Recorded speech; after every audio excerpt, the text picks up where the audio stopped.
السلام علیکم ورحمۃ اللہ وبرکاتہ۔ الحمد للہ رب العالمین والعاقبۃ للمتقین، الصلاۃ والسلام علی سید الانبیاء والمرسلین وعلی آلہ وصحابہ اجمعین، اما بعد فاعوذ باللہ من الشیطان الرجیم، بسم اللہ الرحمن الرحیم۔ قد افلح المؤمنون الذین هم فی صلاتهم خاشعون والذین هم علی صلواتهم یحافظون۔ صدق اللہ و مولانا رسولہ النبی الامین المکین الکریم وعلی آلہ الشاہدین والشاکرین والحمد للہ رب العالمین۔ آئیے ہم اور آپ اپنی غلامی کا ثبوت دیتے ہوئے گنبد خضرا میں آرام فرمانے والے آقا، بے کسوں کے کس بے بسوں کے بس، حضور تاجدار مدینہ سرور و قلب و سینہ جناب احمد مجتبیٰ محمد مصطفیٰ صلی اللہ تعالیٰ علیہ وسلم کی بارگاہ گہربار میں درود و سلام کا ہدیہ نچھاور کریں۔ پڑھیے بآواز بلند، اللہم صلی علی محمد وعلی آل محمد وبارک سلم صلو علیہ۔ الصلاۃ والسلام علیک یا رسول اللہ صلی اللہ تعالیٰ علیہ وسلم۔ اور ایک مرتبہ نبی اور آل نبی کے بارگاہ میں جھوم جھوم کر درود و سلام کا ہدیہ نچھاور کریں۔ پڑھیے بآواز بلند، اللہم صلی علی محمد وعلی آل محمد وبارک سلم صلو علیہ۔ الصلاۃ والسلام علیک یا رسول اللہ صلی اللہ تعالیٰ علیہ وسلم۔ الحمدللہ پچھلے جمعہ میری تقریر کا عنوان نماز کی فضیلت تھا، اور جیسے کہ بولا گیا تھا کہ اس جمعہ بھی نماز کی فضیلت کے متعلق کچھ بیان کیا جائے گا، اور نماز کے فضیلت کے ساتھ ساتھ نماز کے اندر خشوع و خضوع کس طرح پیدا ہونا چاہیے، بزرگان دین کا طریقہ کیا رہا ہے، اور اللہ تبارک و تعالیٰ ایسے لوگوں کے متعلق قرآن مجید فرقان حمید میں 18ویں پارے میں کیا ارشاد فرماتا ہے، اسی کے متعلق میں آپ کے سامنے آج گفتگو کرنا چاہوں گا۔ خطبے کے بعد میں نے 18 پارے ہی کی آیت پڑھی ہے، 3 آیتیں میں نے پڑھی ہے۔ اللہ تبارک و تعالیٰ قرآن مجید فرقان حمید میں ارشاد فرماتا ہے، قد افلح المؤمنون، ایمان والے فلاح پا گئے۔ قد افلح المؤمنون، ایمان والے کامیاب ہو گئے۔ اور جیسا کہ پچھلے جمعہ اس آیت کا ذکر کیا گیا تھا، اللہ تبارک و تعالیٰ فرماتا ہے والذین هم علی صلواتہم یحافظون، اور جو نمازوں کی حفاظت کرنے والے ہیں۔ کون لوگ فلاح پا گئے؟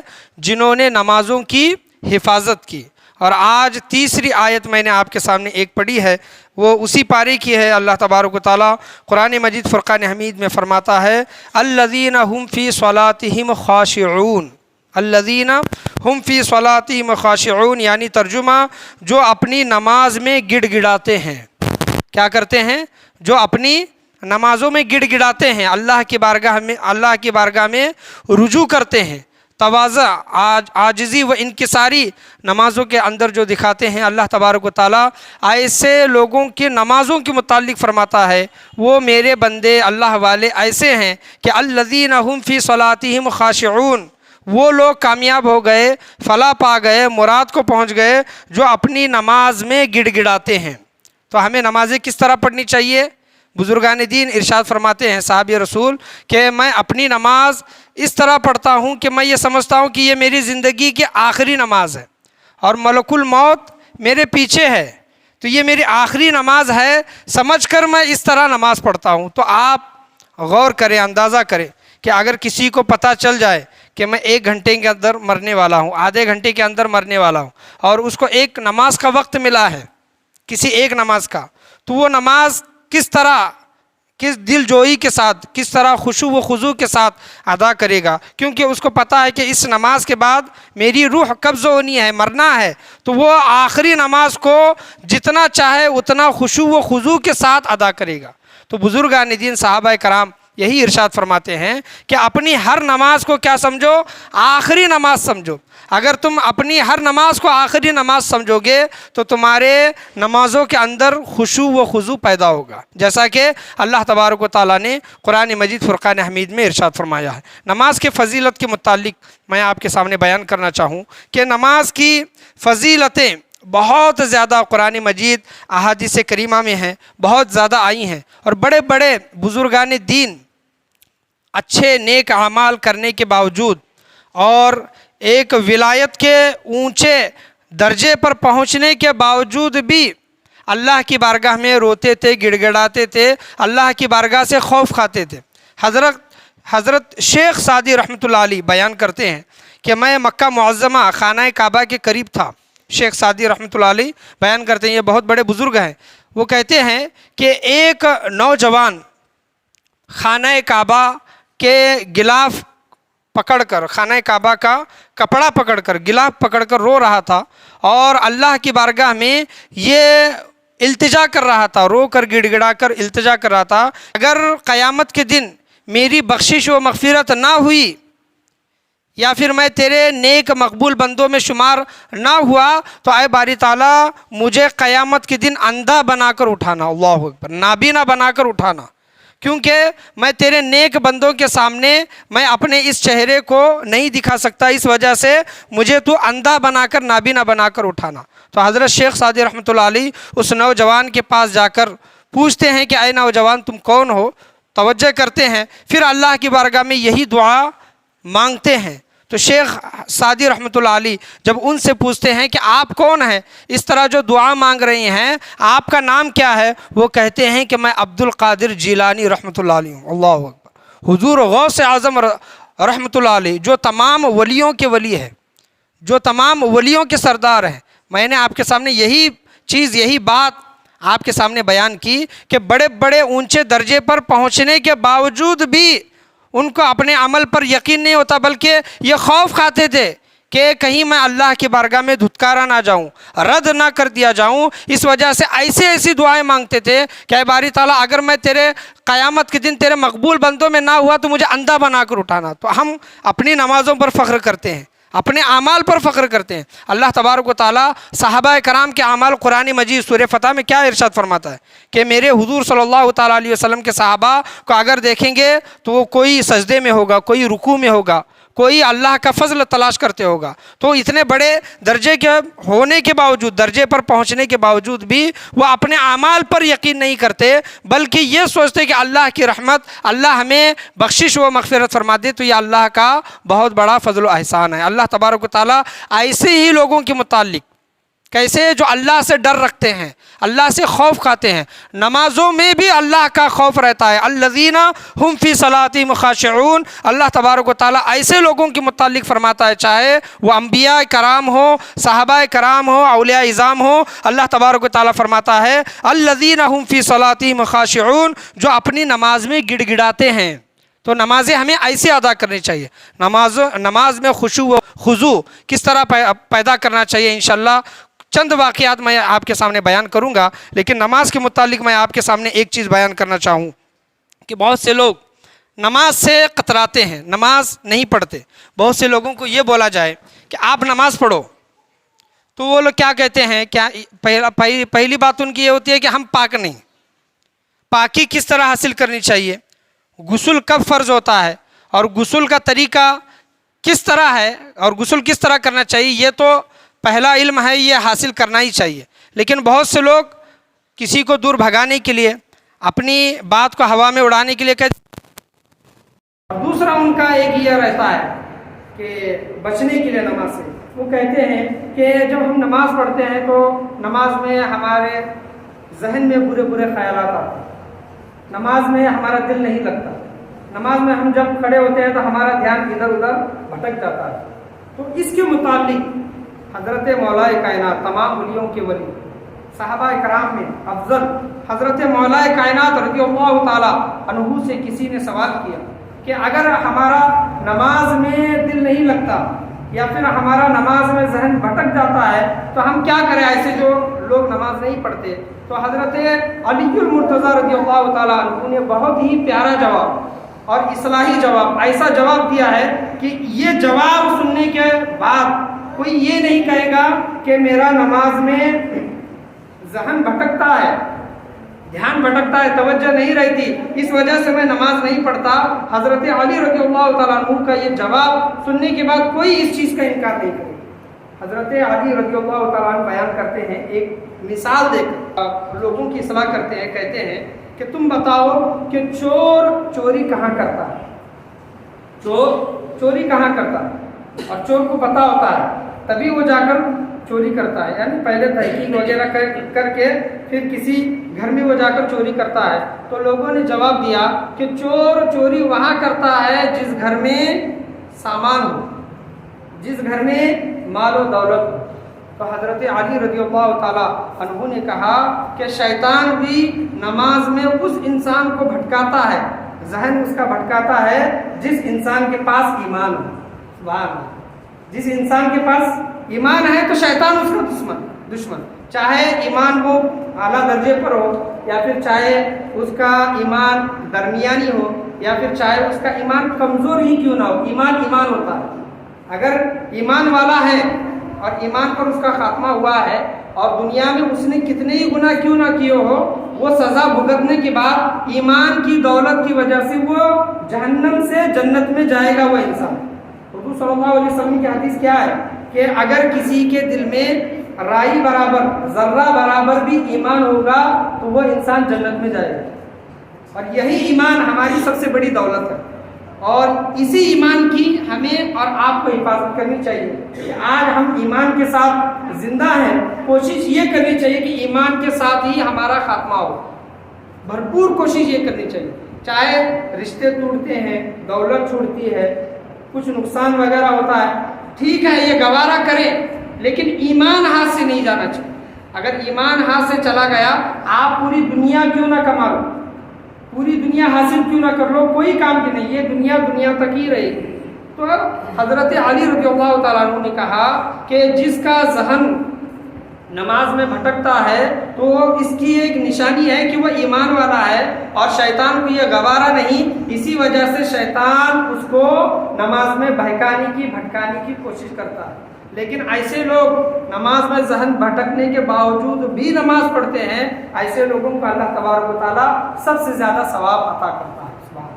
تو جو لوگ حضرت علی رضی اللہ تعالیٰ عنہ کا یہ جواب سن چکے ہیں تو ان کو چاہیے کہ مسجدوں کی طرف آئے، یہ بہانہ نہ بنائے کہ ہمارا نماز میں دل نہیں لگتا، ہمارا نماز میں ذہن بھٹک جاتا ہے، یہ بہانہ نہ بنائے۔ حضرت علی المرتضیٰ رضی اللہ تعالیٰ عنہ نے یہ بتا دیا کہ تم ایمان والے ہو، اسی وجہ سے تمہارا ذہن بھٹکتا ہے، آؤ تم نماز کو، ایک دن بھٹکے گا، 2 دن بھٹکے گا، 4 دن بھٹکے گا، لیکن شیطان کوشش کرتا رہے گا، لیکن اللہ تبارک و تعالیٰ کی طرف سے تمہیں ایسی مدد ملے گی کہ ایک دن ایسا آئے گا کہ شیطان تمہیں جتنا چاہے کوشش کر لے بہکا نہیں پائے گا، کیونکہ اللہ تبارک و تعالیٰ کی طرف سے تمہیں کیا ملے گی؟ مدد ملے گی، رحمت اترے گی اللہ تبارک و تعالیٰ کی طرف سے۔ اور دوسری چیز نمازوں کے متعلق، نماز کے خشوع و خضوع کے متعلق میں آؤں گا اس موضوع پر۔ نمازوں کے متعلق بعض لوگ کیا کرتے ہیں، بعض لوگ یہ سمجھتے ہیں نماز کے متعلق کہ فرض نماز پڑھنا ضروری ہے، بے شک ضروری ہے، فرض کے بعد واجب نماز پڑھنا کیا ہے؟ ضروری ہے۔ ٹھیک ہے، یہ بھی بات اچھی ہے اور ہونا بھی چاہیے کہ پہلا فرض ہے، دوسرا واجب ہے، اور تیسرا سنت مؤکدہ جو حضور صلی اللہ تعالیٰ علیہ وسلم نے کثرت کے ساتھ اس کو ادا کیا ہے۔ تو تیسری کیا ہوئی؟ سنت مؤکدہ۔ یہ 3 چیزیں مسلمان بہت سے لوگ ان تینوں پر عمل کرتے ہیں، لیکن جب بات آتی ہے سنت غیر مؤکدہ کی یا پھر جب بات آتی ہے نفل نمازوں کی تو لوگ کیا کرتے ہیں کہ نفل نمازوں کو چھوڑ دیتے ہیں، سنت غیر مؤکدہ کو چھوڑ دیتے ہیں۔ تو ایسا ہرگز نہیں ہونا چاہیے، ایسا ہرگز نہیں ہونا چاہیے۔ حضور صلی اللہ تعالیٰ علیہ وسلم نے ارشاد فرمایا کہ بندہ اللہ تبارک و تعالیٰ کا قرب، اللہ تبارک و تعالیٰ کی نزدیکی فرض نمازوں کے بعد جو نفل نمازیں جو بندہ ادا کرتا ہے، نفل نمازوں کے ذریعے اللہ تبارک و تعالیٰ اس بندے کو اپنی قربت عطا کرتا ہے۔ اور اسی وجہ سے بزرگان دین کا طریقہ دیکھا جاتا تھا کہ 5 نمازیں پڑھتے تھے، واجب نماز ہو، سنت مؤکدہ نماز ہو، اس کے علاوہ بزرگان دین 50 رکعت، 100 رکعت، 150 رکعت، 300 رکعت نفل نمازیں ادا کرتے تھے۔ امام احمد بن حنبل رضی اللہ تعالیٰ عنہ کے بیٹے بیان کرتے ہیں کہ میرے بابا جان امام احمد بن حنبل روزانہ 300 رکعت نمازیں پڑھتے تھے۔ سبحان اللہ، 300 رکعت نفل نمازیں، فرض نمازوں کی بات نہیں کر رہا، فرض نمازیں تو وہ پڑھتے تھے، فرض نمازوں کے علاوہ 300 رکعت نفل نمازیں پڑھتے تھے۔ جب حاکم وقت نے، بادشاہ نے ان کو قید کیا اور ان پر کوڑے برسائے، ان کو اپنی طرف کرنا چاہا، لیکن امام احمد بن حنبل رضی اللہ تعالیٰ عنہ حق کی طرف رہے، کبھی بادشاہ کی طرف نہیں گئے، تو کوڑے برسانی کی وجہ سے، ان کو قید کرنے کی وجہ سے ان پر ضعیفی آئی، کمزوری آئی، لیکن اس کے باوجود بھی میرے بابا امام احمد بن حنبل رضی اللہ تعالیٰ عنہ جب طاقتور تھے تو 300 رکعت نماز پڑھتے تھے، جب کمزور ہو گئے تو 150 رکعت نماز و نفل نمازیں ادا کرتے۔ سبحان اللہ۔ تو بندہ نفل نمازوں کے ذریعے اللہ تبارک و تعالیٰ کا قرب حاصل کرتا ہے۔ اور میں یہ کیوں کہہ رہا ہوں کہ سنت غیر مؤکدہ ہو یا پھر نفل نمازیں ہو، اگر وقت ملا ہے، طبیعت ساتھ دیتی ہے تو نماز پڑھنے کی کوشش کریں۔ کیوں؟ اس کی وجہ ایک یہ ہے کہ قیامت کے دن سب سے پہلا سوال نماز کے متعلق ہوگا، تم نے نمازیں کتنی پڑھی، یا پھر تم نے نمازیں پوری پڑھی ہے کیا نہیں۔ تو جب حساب و کتاب دیکھا جائے گا، 50,000 سال کا ایک دن حساب و کتاب، آپ دیکھ لیں گے کتنا لمبا حساب و کتاب چلے گا۔ ہماری عمر بھی اتنی نہیں جتنا حساب و کتاب چلے گا، ذرے ذرے کا حساب ہوگا، اچھا کیا ہے تو بھی، برا کیا ہے تو۔ اور سب سے پہلا سوال نماز کے متعلق، نمازوں کے متعلق دیکھا جائے گا۔ اور بہت سے لوگ ایسے ہوتے ہیں کہ فرض نمازیں چھوٹ گئی، فرض نمازیں باقی رہ گئی، نہ اس نے وہ قضا ادا کی، اور زندگی میں اس نے وہ نمازیں ادا نہیں کی، اسی طرح وہ کیا انسان انتقال کر گیا، مر گیا۔ اللہ کی بارگاہ میں وہ انسان جب پہنچے گا اور اس کی نمازوں کا جب حساب لیا جائے گا، اور فرض نمازوں میں کوئی کچھ کمی دکھائی دے گی کہ فرض نمازوں میں کچھ کمی ہے، فرض نمازیں پوری کی پوری ادا نہیں ہوئی ہے، تو اللہ تبارک و تعالیٰ فرشتوں سے کہے گا کہ اے بندو دیکھو اس کے نامہ اعمال میں نفل نمازیں ہیں کیا۔ سبحان اللہ، اس کے نامہ اعمال میں نفل نمازیں ہیں کیا۔ اور جب فرشتے دیکھیں گے کہ اس کے نامہ اعمال میں نفل نمازیں ہوں گی، تو اللہ تبارک و تعالیٰ ان نفل نمازوں کو فرض کے بدلے میں ادا کر دے گا، یعنی اس کو جمع کر دے گا، نفل نمازوں کے ذریعے فرض کو پورا کر کے اس بندے کی بخشش و مغفرت فرمائے۔ تو نفل نمازوں کو یا پھر سنت غیر مؤکدہ کو حقیر نہ جانیں، یا پھر ہر وقت اس کو چھوڑنے کی کوشش نہ کریں۔ آپ اپنے گھر میں نفل نمازیں پڑھتے ہیں، کوئی آپ کو نہیں دیکھتا، صرف آپ کا رب آپ کو دیکھنے والا ہے، جاننے والا ہے، وہ اور بات ہے، لیکن نفل نمازیں اگر ہم مسجد میں پڑھتے ہیں تو ان کو چھوڑنے کی کوشش نہ کریں۔ کبھی کبھار طبیعت بہت بوجھ محسوس کرتی ہے اور کوئی شدید تکلیف ہے، اس وجہ سے چھوڑ رہے ہیں تو وہ اور بات ہے، اس پر گناہ بھی نہیں ہے، لیکن یہ یاد رکھیں کہ مجھے معلوم نہیں کہ میری نمازیں کتنی چھوٹی ہیں، میری فرض نمازیں کتنی رہ گئی ہے، بالغ ہونے کے بعد میری فرض نمازیں کتنی رہ گئی ہیں مجھے معلوم نہیں، قضا کی فرض نمازوں کی قضا تو پڑھتا ہوں لیکن پھر بھی رہ گئی ہے، تو اس وجہ سے نفل نمازیں پڑھتے رہیں۔ قیامت کے دن اللہ تبارک و تعالیٰ نفل نمازوں کے ذریعے فرض نمازوں کو پورا کر دے گا اور ہماری بخشش و مغفرت فرمائے گا۔ یہ اللہ تبارک و تعالیٰ کا ان بندوں پر احسان عظیم، رحمت اور فضل و کرم اللہ تبارک و تعالیٰ کا ان بندوں پر قیامت کے دن رہے گا۔ نماز یہ ایک ایسی عظیم عبادت ہے کہ بڑے سے بڑا اگر گنہگار بندہ ہے، جیسا کہ آپ صلی اللہ تعالیٰ علیہ وسلم نے فرمایا کہ اگر ایک بندہ گنہگار بھی ہے اور نمازیں بھی پڑھتا ہے، 5 وقتہ باجماعت نمازیں بھی پڑھتا ہے اور گناہ بھی کرتا ہے، تو وہ نمازوں کی برکت ایسی ہوگی کہ ایک نہ ایک دن ایسا آئے گا کہ وہ بندہ نمازیں پڑھتا رہے گا اور گناہوں سے دور ہوتا جائے گا، یعنی گناہ اس کے کیا ہوں گے، آہستہ آہستہ دن بدن کیا ہوں گے، کم ہوں گے، اور وہ اللہ کا نیک اور متقی پرہیزگار بندہ بن جائے گا۔ تو نماز انسان کی زندگی کو بدلتی ہے۔ ایک واقعہ میں آپ کے سامنے بیان کروں، بہت سے واقعات آپ نے سنے ہوں گے، نماز انسان کی زندگی کو کس طرح بدلتی ہے، ایک سجدہ انسان کی زندگی کو کس طرح بدلتا ہے، یہ بہت سے واقعات سنے ہیں، لیکن 1-2 واقعات میں آپ کے سامنے بیان کروں کہ حضرت رابعہ بصری رضی اللہ تعالیٰ عنہ، یہ اپنے وقت کی ولی ایک کاملہ تھی، اور وہ اپنے گھر میں نماز پڑھ رہی تھی، اور ان کے گھر میں ایک چور آ گیا اور چور چوری کرنے کے لیے آیا تھا اور اس کو کچھ چیزیں نہیں ملی تو ایک لوہے کا کوئی سامان ملا تو اس کو ٹٹولنے لگا۔ حضرت رابعہ بصری رضی اللہ تعالیٰ عنہ کی جب نماز ہوئی تو انہوں نے چور کو دیکھا اور کہا کہ تجھے میرے گھر میں کچھ نہیں ملے گا، تجھے میرے گھر میں کچھ نہیں ملے گا۔ وہ اللہ والے تھے، اگر ان کو دوپہر کا کھانے کے لیے ملتا تو وہ رات کے کھانے کا کوشش نہیں کرتے، یعنی رات میں جمع کر کے نہیں رکھتے، بلکہ ان کو دوپہر میں مل گیا تو ہو گیا، رات میں دینے والا اللہ تبارک و تعالیٰ ہے۔ ایسے لوگ اللہ والے، تو ان کے گھر میں کچھ نہیں تھا، چور کو لوہے کا کوئی سامان ملا۔ حضرت رابعہ بصری رضی اللہ تعالیٰ عنہ نے کہا اس چور سے کہ میرے گھر میں تجھے کچھ نہیں ملے گا، لیکن اگر تو چاہتا ہے تو میں تجھے عطا کر دوں گی، شرط یہ ہے کہ سب سے پہلے تو غسل کر، وضو کر اور مصلی بچھا کر نماز کے لیے کھڑا ہو۔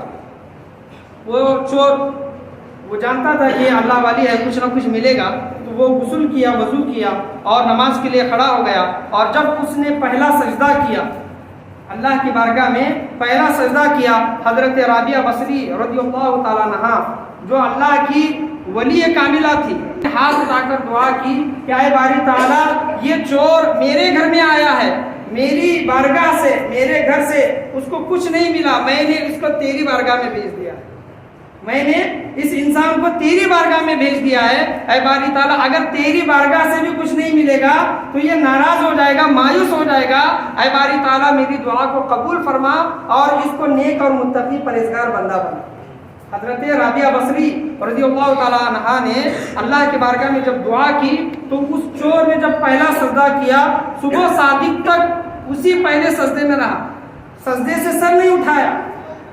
اور جب صبح صادق ہوئی، حضرت رابعہ بصری رضی اللہ تعالیٰ نے اس چور سے پوچھا کہ تمہیں کیا ملا، تو وہ چور کہتا ہے کہ اے رابعہ تمہارے صدقے میں مجھے اللہ تبارک و تعالیٰ ملا، سبحان اللہ تبارک و تعالیٰ ملا۔ ایک سجدہ انسان کی زندگی کو بدل دیتا ہے۔ اس کے بعد اس کی پہلی زندگی وہ چور کی گزری تھی، لیکن ایک سجدہ اس نے کیا اور اللہ والے کی دعا اس کے ساتھ شامل ہو گئی تو اس انسان کی زندگی بدل گئی۔ آنے والی زندگی وہ اللہ کا نیک متقی پرہیزگار بندہ بن کر اس نے اپنی زندگی گزر بسر کی اور چوری جیسے بڑے گناہ سے اس نے توبہ کی۔ تو نماز انسان کی زندگی کو بدل دیتی ہے۔ یہ اور بات ہے کہ ہم 20 سال سے 25 سال سے 30 سال سے نمازیں پڑھ رہے ہیں، پھر بھی گناہ کرتے ہیں، اللہ کی نافرمانی کرتے ہیں۔ ہمیں یہ سوچنا چاہیے کیا نماز میں وہ کمی ہے یا پھر ہمارے اندر کمی ہے؟ بے شک نماز میں تو وہ کمی نہیں ہو سکتی، ہمارے اندر وہ کوتاہی ہے، نافرمانی ہے، اس وجہ سے نماز ہماری زندگی کو بدل نہیں رہی۔ اس وجہ سے کیونکہ ہم اللہ تبارک و تعالیٰ کے نافرمان بندے، نماز بھی پڑھتے ہیں، گناہ بھی کرتے ہیں، گناہ کو نہیں چھوڑتے، لیکن اللہ کی بارگاہ میں دعا کرنی چاہیے کہ اے باری تعالیٰ ہم نماز پڑھ رہے ہیں، اسی نماز کے ذریعے تو ہمیں ہر صغیرہ و کبیرہ گناہ سے ہماری حفاظت فرما۔ حضرت بایزید بستامی، یہ بھی واقعہ بہت مشہور ہے، آپ نے سنا ہے۔ کسی شہر میں تھے اور اس شہر میں ایک عورت، فاحشہ عورت، جو اپنے جسم کا طوائف جس کو کہتے ہیں، جو اپنے جسم کا دھندا کرتی تھی، اپنا جسم فروش تھی۔ بایزید بستامی رحمۃ اللہ علیہ اسی شہر میں تھی اور کوئی نہ کوئی انسان اس عورت کے پاس جاتا تھا۔ تو حضرت بایزید بستامی رحمۃ اللہ علیہ کو جب اس بات کا پتہ چلا کہ اس فاحشہ عورت کے چکر میں بہت سے لوگ اپنا ایمان سے ہاتھ دھو رہے ہیں، گناہ کبیرہ کے مرتکب ہو رہی ہیں، تو حضرت بایزید بستامی رحمۃ اللہ علیہ اس کے کوٹے کے باہر جا کر مصلی بچھا کر بیٹھ گئے۔ اور جو بھی انسان اس عورت کے پاس آتا تو دیکھتا کہ بایزید بستامی اللہ کے ولی، وقت کے ولی بیٹھے ہیں، تو ان کے سامنے، اس عورت کے گھر کے سامنے گھر میں کیسے جائے؟ تو ہر کوئی انسان کیا کرتا تھا؟ پلٹ کر واپس جاتا تھا۔ اس وقت بزرگان دین کا اس طرح خوف تھا، ادب تھا کہ بزرگان دین کو دیکھتے تو اپنی نگاہیں نیچی کرتے، ادب، وہ تعظیم کرتے بزرگان دین کی۔ آج ویسا معاملہ نہیں ہے، آج میرا پیر جو ہے وہ سب سے بڑا، تمہارا پیر سب سے چھوٹا۔ اپنے پیر کو عزت کی نگاہ سے دیکھیں گے، دوسروں کے پیر کو حقارت کی نگاہ سے دیکھیں گے۔ ایسا ہرگز نہیں ہونا چاہیے۔ بزرگان دین کا یہ طریقہ نہیں ہوتا۔ بزرگان دین کا طریقہ تو یہ ہوتا ہے کہ ان کی بارگاہ میں مسلمان بھی آیا تو بھی برابر، کافر گنہگار آیا تو بھی برابر، وہ بھید بھاؤ نہیں کرتے، اسی وجہ سے ان کو صوفیاء اعظام بزرگان دین ان کو کہا گیا ہے۔ اور ہماری بات اور ہے، ان کی بات اور ہے۔ اور اس وقت بزرگان دین کی اس طرح تعظیم و توقیر ہوتی تھی کہ ان کو دیکھ کر بڑے سے بڑا گناہ سے لوگ بچتے تھے۔ تو دن سے رات ہو گئی، ایک بھی گراہک نہیں آیا، تو وہ عورت پریشان ہو گئی کہ روزانہ کوئی نہ کوئی انسان نوجوان آتا تھا، آج کیا بات ہے؟ تو اپنے کوٹھی کے باہر دکھتی ہے تو حضرت بایزید بستامی رحمۃ اللہ علیہ اللہ کا ذکر کرتے ہوئے وہاں پر بیٹھے ہیں۔ اس عورت نے کہا کہ اے بابا، اللہ کی عبادت کرنے کے لیے، اللہ کا ذکر کرنے کے لیے اور بھی زمین ہے، تم یہاں پر بیٹھ کر میرا بزنس، میرا دھندا خراب کیوں کر رہے ہو؟ یہاں سے کہیں اور چلے جاؤ۔ تو حضرت بایزید بستامی رحمۃ اللہ علیہ اس عورت سے پوچھتے ہیں کہ جو کوئی تیرے پاس آتا ہے تو تیری قیمت کتنی ہے؟ تو اس عورت نے کہا کہ میری فلاں فلاں اتنی قیمت ہے۔ حضرت بایزید بستامی رحمۃ اللہ علیہ نے وہ اتنی قیمت اس عورت کو ادا کی، اور اس عورت سے پوچھا کہ اتنی قیمت دینے کے بعد تو کیا کرتی ہے؟ تو اس عورت نے کہا کہ جو سامنے والا، جو مرد کہتا ہے وہ میں کرتی ہوں۔ تو حضرت بایزید بستامی کہتے ہیں کہ میں نے جو تمہیں تمہاری جو قیمت دی ہے، آج میں جو کہوں گا تمہیں ویسا کرنا ہو۔ تو عورت نے کہا کہ کوئی دوسرا دے یا پھر آپ دے، مجھے اس سے مطلب نہیں، مجھے پیسہ ملنا ہے بس۔ تو اس عورت نے کہا کہ ٹھیک ہے۔ حضرت بایزید بستامی رحمۃ اللہ علیہ نے کہا کہ تو سب سے پہلے ناپاک ہے، جا سب سے پہلے غسل کر، غسل کے بعد وضو کر۔ اور وضو کرنے کے بعد وہ عورت ان کے پاس آئی اور پورے کپڑے پہننے کے لیے حضرت بایزید بستامی رحمۃ اللہ علیہ نے کہا، اور مصلی اس عورت کے لیے بچھایا اور کہا کہ آج کی رات صرف تو اللہ کی بارگاہ میں عبادت کرے، کوئی اور کام نہیں کرے۔ اور ہوتا بھی ہے کہ دیکھیں کہ ایک اللہ والے کسی کو سدھارنے کے لیے، کسی کو ہدایت کے راستے پر لانے کے لیے کچھ ایسے کام کرتے ہیں جو لوگوں کے نظر میں آنے کے بعد وہ کام غلط دکھائی دیتے ہیں۔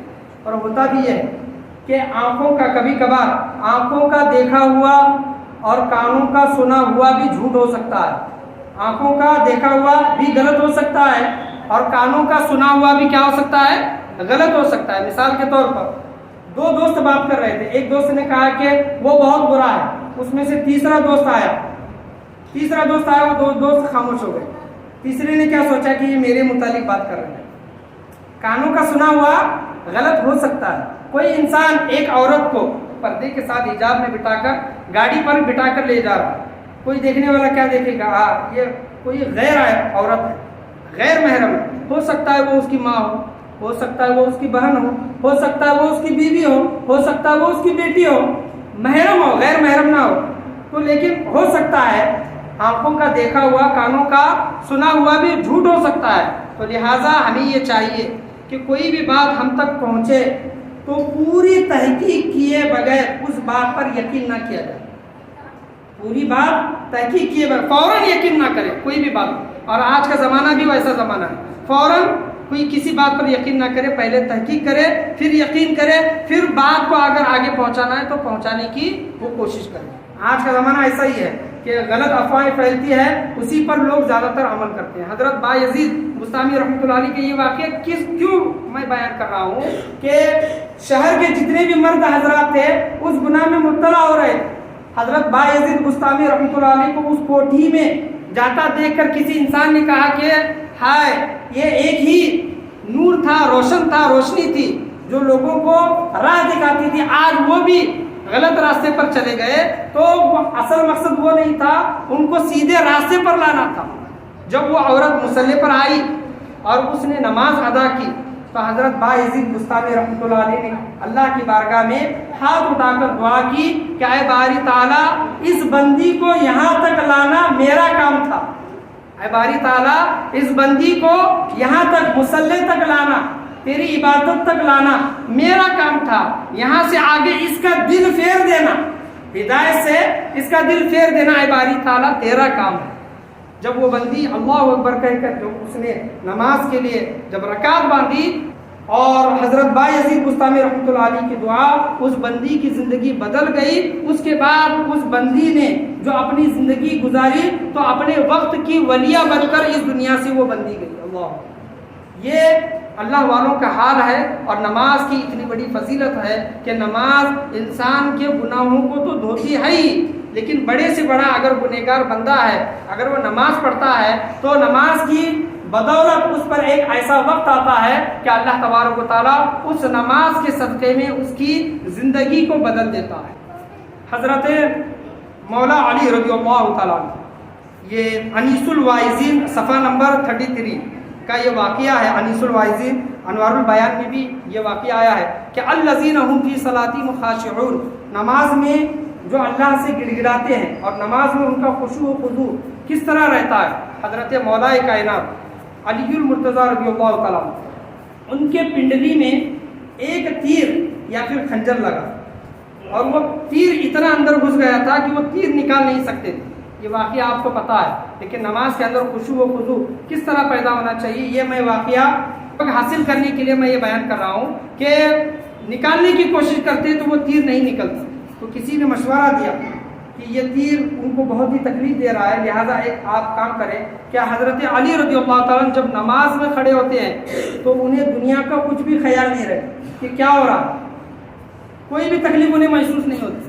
تو جب یہ نماز میں چلے جائیں تب وہ تیر یا پھر خنجر نکال لینا۔ لوگوں نے ایسا ہی کیا، جب حضرت علی رضی اللہ تعالیٰ نماز میں چلے گئے، یعنی نماز پڑھنا انہوں نے شروع کیا، تو کسی نے تیر یا پھر وہ خنجر نکال دیا۔ تیر خنجر نکالنے کی وجہ سے بہت سا خون نکلا۔ حضرت علی رضی اللہ تعالیٰ جب سلام پھیر کر جب انہوں نے دیکھا کہ خون ہے تو پوچھا یہ کس کا خون ہے، تو لوگوں نے کہا کہ سرکار یہ آپ کے زخم سے نکلا ہوا خون ہے، یعنی جو ہم نے تیر آپ کے بدن سے جو نکالا، پنڈلی سے جو تیر نکالا ہے وہی آپ کا خون ہے۔ حضرت علی رضی اللہ تعالیٰ کہتے ہیں کہ اللہ کی قسم مجھے اس کی کچھ بھی خبر نہیں، مجھے اس کی، یعنی نماز ایسی پڑھتے تھے وہ لوگ، ہمارے اندر نماز پڑھنے کا، ہم نماز پڑھ رہے ہیں تو مکی جا رہے ہیں تو مکی کو بھی دیکھتے رہتے، کپڑا صحیح نہیں تو کپڑا بھی صحیح کرتے ہیں۔ یہ ہمارے اندر نماز میں خشوع و خضوع نہیں ہے، نماز میں گڑ گڑانا، نماز میں رونا وغیرہ یہ بات اور ہے، لیکن نماز کے اندر خشوع و خضوع پیدا ہونا چاہیے۔ امام اعظم ابو حنیفہ رضی اللہ تعالیٰ عنہ کا جب وصال ہوا، ان کے پڑوس میں رہنے والے ایک یہودی تھے، یہودی کا لڑکا تھا۔ وہ یہودی کا لڑکا کہتا ہے کہ ابا جان میں روز رات میں ایک درخت دیکھتا تھا، وہ آج درخت دکھائی نہیں دے رہا۔ تو اس یہودی نے کہا کہ بیٹا وہ درخت نہیں تھا بلکہ امام اعظم ابو حنیفہ تھے جو رات میں کھڑے ہو کر نماز پڑھا کرتے تھے، رات میں کھڑے ہو کر، یعنی ہلنا نہیں ڈلنا نہیں، اس طرح ایک پیڑ جس طرح کھڑا ہوتا ہے اس طرح کھڑے ہو کر اللہ کی بارگاہ میں وہ نمازیں ادا کرتے تھے۔ تو بزرگان دین کا یہ حال ہے کہ وہ نماز بھی پڑھ رہے ہیں تو ان کے نماز کے اندر خشوع و خضوع ہے، لوگ ان کی نمازوں کو دیکھ کر اپنی نمازوں کو کیا کرتے تھے، صحیح کرتے تھے۔ تذکرۃ الواعظین صفحہ نمبر 28 کا یہ واقعہ ہے، اس کو بیان کرنے والے ادریس بن اوس، اور یہ واقعہ اسم بن یوسف، یہ بہت بڑے حاکم، یہ بہت بڑے بادشاہ تھے، پرہیزگار متقی تھے۔ ان کی بارگاہ میں ایک نیک اللہ کے ولی آئے، بارگاہ میں حضرت حاتم آئے، حاتم بن حاتم آئے، اور ان سے بادشاہ نے ان سے پوچھا کہ آپ نماز پڑھتے ہو؟ تو انہوں نے کہا کہ الحمدللہ میں نماز پڑھتا ہوں۔ انہوں نے سوال کیا کہ کیا آپ کے نماز کے اندر خشوع و خضوع ہے، یعنی بزرگان دین جس طرح نماز پڑھنا چاہیے اس طرح آپ نماز پڑھتے ہیں؟ تو انہوں نے کہا کہ الحمدللہ میں اسی طرح نماز پڑھتا ہوں۔ انہوں نے کہا، پوچھا کہ آپ کس طرح نماز پڑھتے ہیں؟ انہوں نے کہا کہ میں نماز پڑھنے سے پہلے سب سے پہلے کامل وضو کرتا ہوں، مکمل وضو، صحیح وضو کرتا ہوں، ایسا نہیں کہ صرف چہرہ دھوئے، ہاتھ دھوئے، سر کا مسح کیے، یعنی فرض جو چیزیں ہیں وہ ادا نہیں، فرض چیزوں کے ساتھ ساتھ سنتیں جو ہیں وضو کی وہ بھی ادا کرتے ہیں۔ انہوں نے کہا کہ میں کامل وضو کرتا ہوں، اور جب میں نماز کے لیے کھڑا ہوتا ہوں تو میرے جسم کا ہر عضو، ہر جسم کا پارٹ سکون پاتا، اطمینان پاتا ہے، اس کے بعد میں نماز کے لیے کھڑا ہوتا ہوں۔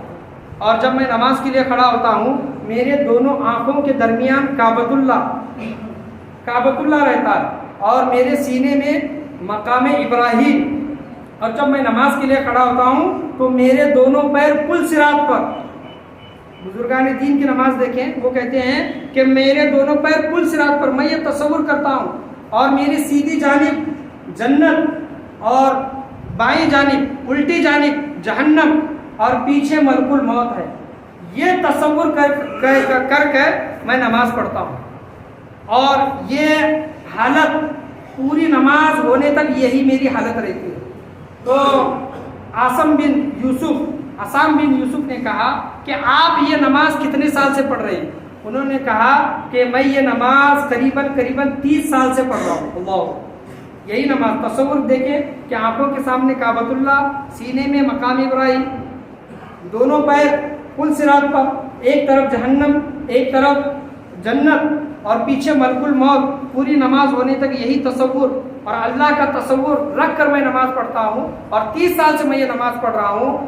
عاصم بن یوسف نے کہا اللہ کی قسم زندگی بھر ہم نے ایسی کبھی نماز نہیں پڑھی، زندگی بھر ہم نے ایسی کبھی نماز نہیں پڑھی۔ اتنا کہہ کے وہ غش کھا کے زمین پر گر پڑے اور وہیں پر ان کا انتقال ہو گیا۔ تو لوگوں کا خوف، تقوی و پرہیزگاری، الذین هم فی صلاتہم خاشعون، جو اللہ تبارک و تعالیٰ نے قرآن مجید فرقان حمید میں جو فرمایا ہے، جو اپنی نماز میں گڑ گڑاتے ہیں، خشوع و خضوع جن کی نمازوں میں ہوتا ہے، اللہ تبارک و تعالیٰ ان لوگوں کو ایسے درجات عطا کرتا ہے۔ کیمیائے سعادت صفحہ نمبر 108 کا یہ واقعہ ہے، حدیث ہے کہ حضرت طلحہ رضی اللہ تعالیٰ، ان کا ایک باغ تھا، وہ باغ میں نماز ادا کر رہے، باغیچہ، اور نماز پڑھتے ہی انہوں نے نماز کے حالت میں انہوں نے دیکھا کہ ایک چڑیا درخت کی ایک شاخ میں اس کا پیر پھنسا ہوا ہے۔ تو وہ چڑیا خوبصورت تھی، اسی چڑیا کو وہ دیکھنے لگے، حضرت طلحہ صحابہ رسول چڑیا کو دیکھنے لگے، خوبصورت چڑیا تھی، اس کا پیر، وہ چڑیا درخت کے شاخوں میں پھنسی ہوئی تھی، اسی میں وہ گم ہو گئے، اور ان کی نمازوں کا رکعت ان کو یاد نہیں رہی کہ میں کتنی رکعت میں نماز پڑھ چکا ہوں۔